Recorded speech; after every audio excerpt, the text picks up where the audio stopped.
Months కూడా ఆవిడ carry చేసి తర్వాత 9th మంత్ అయిన తర్వాత ఆ బాబు చనిపోయాడు. పుట్టిన తర్వాత చాలా బాధ ఉండదు తల్లికి, అవునా కదా? సో అలాగే గర్భవేదన ఎక్కువ చేస్తానని చెప్పి దేవుడు శపించడం ద్వారా ఇంత శ్రమ వచ్చింది స్త్రీకి. ఒక పిల్లని కనాలి అంటే చాలా చనిపోయి బ్రతకడమే తెలుసా. మా చర్చిలో కూడా ఒక అక్క ఉన్నారు, ఆవిడ కూడా పాపం మ్యారేజ్ అయింది, ఓకే, ప్రెగ్నెంట్ అయిన తర్వాత బేబీని కనలేక ఆవిడ చనిపోయింది. మ్యారేజ్ అయ్యి 1 year కూడా అవ్వలేదు పాపం. సో అలాగా ఇలాంటి పరిస్థితులన్నీ కూడా ఉంటాయి. ఎందుకు వచ్చినాయి ఇలాంటి పరిస్థితులన్నీ? ఆనాడు యేసు ప్రభు ఏం చేశారు? శపించారు. ఎవరిని శపించారు? యేసు ప్రభు శపించారా? యేసు ప్రభు ఎవరిని శపించాడు? మీరు ఆగండి. యేసు ప్రభు ఎవరిని శపించారు? గర్ల్సే చెప్పాలి ఈరోజు. యేసు ప్రభు ఎవరిని శపించారు? హవ్వను శపించాడు. ఎవరిని? హవ్వను శపించాడు. హవ్వను ఎందుకు శపించాడు?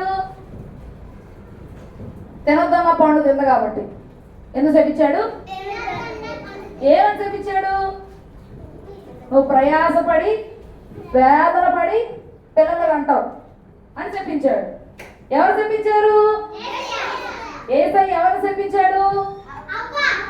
ఎవరు చెప్పించాడు? ఏమని చెప్పించాడు?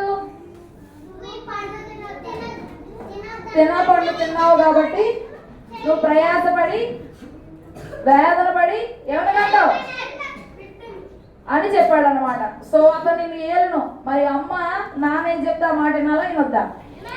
వినాలి కదా. వినకపోతే అమ్మో ఏంటి పెడుతుంది అంటారు. సో అట్లాగే దేవుడు ఆ రోజున శపించడం వల్ల ఇలాంటి సమస్య అనేటువంటిది వచ్చిందనమాట. ఓకే, తర్వాత ఆయన ఆదాముతో నీవు నీ భార్య మాట విని తినవద్దని నేను నీకు ఆజ్ఞాపించిన వృక్ష ఫలములు తింటివి కనుక నీ నిమిత్తము నేల శపింపబడి ఉన్నది, ప్రయాసముతోనే నీవు బ్రతుకు దినములన్నీ దాని పంట తిందువు. సో అయితే ఇప్పుడు ఆదాముని శపిస్తున్నాడు. ఏమని శపిస్తున్నాడు? ఆదాముని తినొద్దన్నటువంటి పండు తిన్నావు. వృక్షము అంటే ఏమని చెప్పాను అన్న? Very good. చిట్టు క్లాస్ కొట్టండి గట్టిగా. Very good. వృక్షము అంటే చెట్టు, ఫలము అంటే ఎవరు చెప్పారు?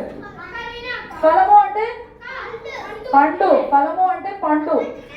ఏ వృక్ష ఫలాన్ని తిన్నారు క్లాస్? మళ్ళీ చెప్పారోకి గౌరీ క్లాస్ తిన్నారు కాబట్టి నిన్ను బట్టి భూమి అనేటువంటిది, నేల అనేటువంటిది శపించబడిద్ది. నువ్వు చేసినటువంటి పాపాన్ని బట్టి నేల ఏమైంది?